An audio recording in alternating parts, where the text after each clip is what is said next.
What if the problem with modern Muslim marriages is not about we stop loving each other, but what we never actually built anything real to begin with? No alliance, no boundaries, no foundations, just vibes, and vibes that don't hold the marriage together at all when life gets hard. Most people marriages end because not because they fell out of love, and that could be one of the things, right? But it's because there was never a foundation to begin with, just feelings dressed up as commitments, and feelings without a solid foundation underneath them will always eventually leave. Now you're like, huh?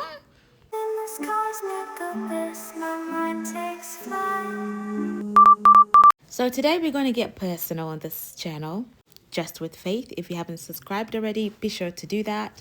I want to talk about three ayats from the Quran. Tawbah, ayah 71, Surah Nur, ayah 31, and Surah Rum, ayah 21. Now on the surface, if you're not someone who studies the Quran, or you didn't do no tadabbur, like no ponderance on the Quran, some of these ayats might not seem like they go directly about marriage or anything that is romantically related in a romantic relationship. And that's actually the point, because I did not choose them because they were the obvious verses about love. I chose them because they spoke to something a lot deeper. Something about what a partnership is built on Iman actually looks like when you stripe away all the romance and the feelings and get down to the foundation. These ayats were my Mahr. I asked for two things, so it's one of two of my Mahr gifts. For those of you who are unfamiliar, a Mahr is a gift from a husband to the wife at the time of marriage. It could be given at that exact moment, or it could be given in installments. It is the right, okay? It is an Islamic right for a woman to be giving this. It's mandatory. And it doesn't have to be money. It can be anything of value that the wife chooses. Some women ask for gold, some ask for property. I asked for two things. One of them was a water well built in my name and honor in place of need. And the other were these three ayats.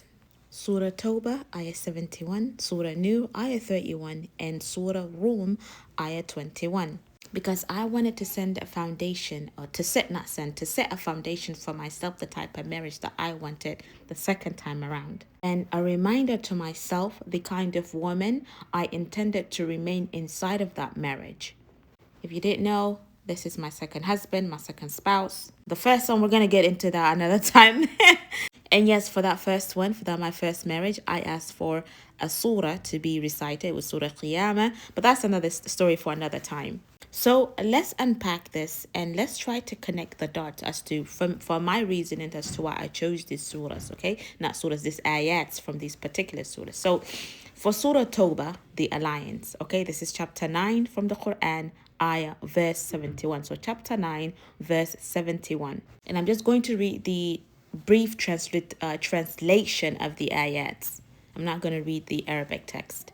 So Allah subhanahu wa ta'ala says, tell the believing men and the believing women are allies of one another. They enjoin what is right and forbid what is wrong, and establish prayer and give zakat and obey Allah and His Messenger. Those Allah will have mercy upon them. Indeed, Allah is exalted in might and wise. Now, this ayah specifically is not about marriage. It's about the nature of the believing community. But here's why it matters so deeply in the context of marriage and why I chose it as part of my Mahr. So the Arabic word here used is awliya, okay? It comes from the root of wali, which means like guardian, protector, ally, close friend. Not just a supporter, not just a companion, but someone who has your back in the full sense of the word. Someone who stands between you and what could harm you. And I feel like through the glimpses of this marriage, I do see that. I feel like my husband does like stand in the way of what could harm me, protect me and all of that stuff. Alhamdulillah. So the scholars of tafsir note that this ayah was revealed in direct contrast to the verses describing the hypocrites in the surah. Now, the hypocrites were described as allies of each other in wrongdoing. They encouraged each other in evil. They forgot Allah and He forgot them. And then right after that contrast, Allah subhanahu wa ta'ala describes the true believers, men and women together as allies of each other in goodness. So what does it mean for a marriage, and why did I choose it? It means that for me, my spouse is not my entertainment per se, not just my entertainment. He's not just my accessory, not just a person who I share a house with, right? They are my wali. Okay, my closest allies in navigating this dunya with my deen being intact. Ibn Kathir in his tafsir references the hadith where the Prophet, peace and blessing be upon him, said, "The believer to the believer is like a building. Each part strengthens the other." And he interlocked his finger when he said it, right? That image, two hands with fingers locked together, that is what a marriage is built on. Iman looks like from the inside. Not two people doing their own thing in the same home, two structures reinforcing each other. And I feel like this part gets missed in the marriage conversations, the sit down. This ayah says they enjoin what is right and forbid what is wrong to each other. That means a believing spouse is not just someone who just lets you do whatever you want. They love you enough to say, "Hey, that's not right. Hey, I think you should consider that." And that is not control. Okay, from a woman's perspective, I'm like, "Oh, you're controlling me." I said, "Nah, that's not control. That is the wali, the relationship working as it was designed to." So I chose this ayah because I wanted to enter my marriage knowing my husband and I were not just romantic partners. We are allies in this deen, in this dunya, in the work of building something that Allah subhanahu wa ta'ala put his mercy on. Okay, even when two people are allies, there's boundaries, there's treaties that are set. And this is where Surah Nur, Ayat 31 comes into play, right? And Allah subhanahu wa ta'ala says the interpretation of the meaning, "And tell the believing women to lower their gaze and guard their chastity and do not reveal their adornments except what normally appears. Let them draw veils over their chests and do not reveal their hidden adornments except for their husbands," and so on and so forth. Now, some of you might be thinking like, "Girl, what is he trying to pull right here? What does it have to do with marriage beyond the obvious?" Right? This is the hijab ayah, duh. Everything. Let me explain. Yes, on the surface, Surah Nur Ayah 31 is a command about modesty, about lowering our gaze, about covering. And that is real and important. And we could do a whole separate episode just on this alone. But I want to zoom out and look at what this ayah actually is establishing at its foundation, because the scholars say something about it that most casual readers might just miss.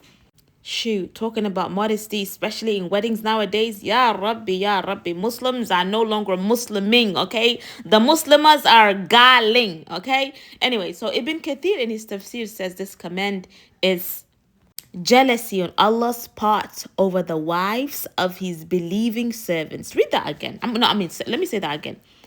Ibn Kathir says this is a command. Allah's jealousy's part over the wives of his believing servant. So jealousy on Allah's part, okay? Allah, the Most High, it's so protective of the dignity of a believing woman that he revealed an ayah specifically to guard them, okay? Not to diminish us, to protect us. And what is at the heart of what this ayah established is that boundaries, clear, defined, deliberate boundaries around what is revealed and what is protected and for whom, right? This ayah is specific about who has access to us women in intimacy, the husband. And then on an intimate level, like, your close intimate families, your father, the sons, the brothers, a specific and deliberate circle of male that have access to us. Not from an intimate perspective, but like a sexual perspective, but like in an intimate setting. And everyone outside of this circle, we have to guard ourselves from. Not because we're ashamed of ourselves, but because intimacy, right?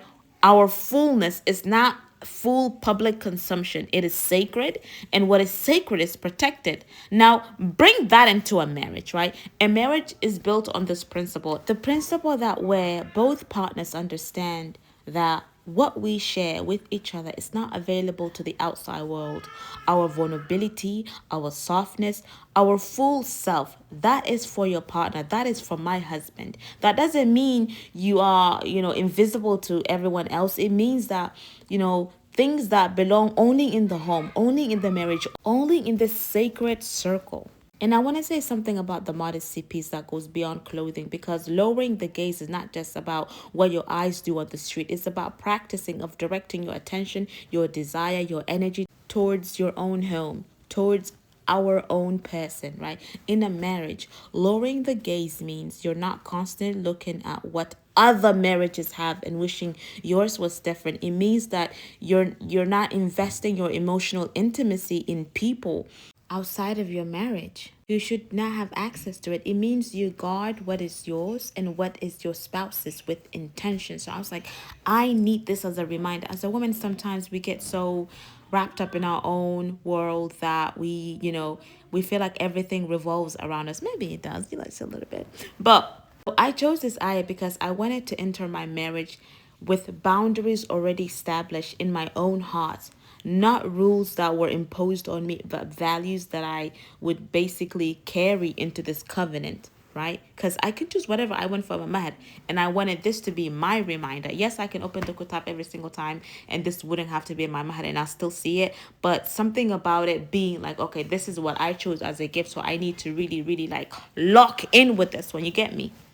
And then Surah Rum, the foundation, ayah 21, right? I think a lot of people use this ayah when it comes to their, like when the marriage flyers and stuff like that. Allah subhanahu wa ta'ala says in this interpretation, end of his signs is that he created from you, from yourselves, mates, that you may find tranquility in them, and he placed between you affection and mercy. Indeed, it is that are signs. Indeed, in that are signs for people who give thought. So this is one of, this is, we all know this, okay? This is the marriage ayah, and yet I think even this is often quoted without being fully understood. A lot of people just use, oh, he's my mate, he's my partner, and that's all. But they don't read the whole context. They don't read the tafsir behind it. Like, oh my God, there is a deep thing. And let me break this down, the concepts in Arabic, right? Because they are not interchangeably, and the order they appear are not an accident.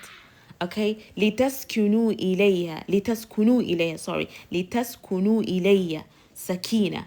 Okay, tranquility, peace. The word sakina comes from the same root as sukun, stillness. The purpose of the marriage, Allah subhanahu wa ta'ala says, is that you find stillness in your spouse, not excitement, like this, not butterflies, no constant stimulation. With someone that has ADHD, this is very hard, but stillness, a coming home, a place where the noise of the world quiets down. And think about what actually requires for your spouse to be a place of stillness for you. You're calm, you're zen. They have to be safe for you. You have to be able to put your guard down with them. You have to be able to exist without performing. Now, sakina does not happen in a marriage where there is always on edge, you're always managing, always performing a version of yourself. It requires safety, and safety is built brick by brick through consistency, through honesty, through showing up the same way in private that you will show up in public. Okay, that is one of the things that this ayah carries. Then muwadda, affection, active love. The scholars describe mawadda as the love that makes you want to give, that makes you think of your spouse when you're not with them, that makes you want to make their day easier. This is the love of the early years, the warmth, tenderness, the delight in each other. Okay, then within the same ayah, this comes the big gunner. Okay, rahma. So we said sakina, we say mawadda, now rahma, mercy. This is where it gets very, very extraordinary. Okay, the scholars of tafsir say, including Ibn Kathir and Maududi, note something remarkable about the order of mawadda and rahma. Mawadda comes first because it is the ignition. It is what gets relationship started. But rahma, the mercy, is what sustains it. One scholar puts it this way: love is the high flame. Mercy is the low flame that keeps the pot cooking for years. And a marriage that only runs on mawadda never develops rahmah. they will eventually burn out, because mawadda depends on feelings, on chemistry, on compatibility, and feelings fluctuate. But rahmah, that is a choice. It is what you extend to your spouse when they have hurt you. You chose to stay when they're not their best, and you chose to cover them rather than expose them when they have failed you, and you chose to see their humanity over their failure. And I want to say something that I believe deeply, and I think that in our community needs to hear this. This ayah says Allah subhanahu wa ta'ala placed ja'ala, mawadda, and rahmah between spouses. The scholars note that ja'ala is used for something that develops gradually, not all at once, which means love and mercy in a marriage is not just a feeling that either exists or does not. They are things that grow, they're cultivated, they require tending. You don't just fall into sakina, you build it together through every hard conversations, every apology, every act of mercy when mercy was not easy, right? So you're like, okay, I guess I see where the things are connecting, the wires are connecting. So why do they connect? Where do they connect? Surah Tawbah says, you and your spouse are allies. You are on the same team. You enjoin the good and discourage the wrong in each other, not as adversaries, but as partners, right? You strengthen each other. You have each other's back in the deen and the dunya. Okay? And then Surah Nur says, there are boundaries, sacred ones that belong in the marriage, stay in the marriage, the best of your ability. What your spouse has access to, the full, unguarded, intimate version of you, that is protected. It is not for everyone, and both partners guard that with intention and integrity. And a lot of times in our communities, and I'm talking about the Somali communities, when things fall out, when two people are divorcing each other and stuff like that, men go bonkers, women go bonkers, they cursing each other, cursing each other in the African community, okay? The Black American communities. And I'm not saying this doesn't exist in the other communities, but I can only speak on our communities, okay? As Black Americans, as Africans, we need to do better, especially what we already have a bad quota out there, and we add on to this quota by the way that we act when things are going wrong in our marriages, when we're divorcing. People are just going crazy wild. And then Surah Rum says the goal is sakina, tranquility. And the tools to get there, to get that tranquility, is mawadda, active love, and rahmah, mercy that does not run out even when love gets complicated. There are some days you want to snuff that man out of the breath. You know what I mean? And there's some days I'm sure he wants to do the same to you. But because there is rahmah, there's mercy, an alliance, a boundary, and the foundation of love and mercy, that is the architect of mercy. That is the architect that marriages are built on. Something that lasts, okay? And I wanted these three to be my foundation, right? No marriage is perfect. Mine is not perfect. And I'm not standing here telling you that you have the right ayah in your Mahr. If you chose an ayah for your Mahr, if you chosen surah, it doesn't. Same way that I have concluded that Surah Tawbah, Surah Nur, Surah Rum are like perfect for connecting the dots. There might be a surah from Surah Al-Qasqas, Surah Al-Shura, Surah Furqan that you're like, yeah, this is that one. And you could explain it so much different. I'm like, oh my God, I never saw it from that angle. Here's what I know. When the foundation of a marriage is built on something sacred, bi'idnillahi ta'ala, clear values, and the intentions are built on something that Allah subhanahu wa ta'ala puts his mercy on, there are no regrets. Even if two people part ways, even if the marriage does not last forever, if the foundation was right from the beginning, if both people entered with their hearts aligned towards Allah subhanahu wa ta'ala, then nothing that happens after that can take away from what was real, right? There are no, you can say what ifs when things are built on truth. There's no I should have known better when you enter with your eyes and your heart open and your values intact. You're still going to have those moments. Trust me, if you go to a divorce, which we're going to talk about some other time. So, and I chose these 3 ayats as my Mahr because I wanted to walk into my marriage, okay?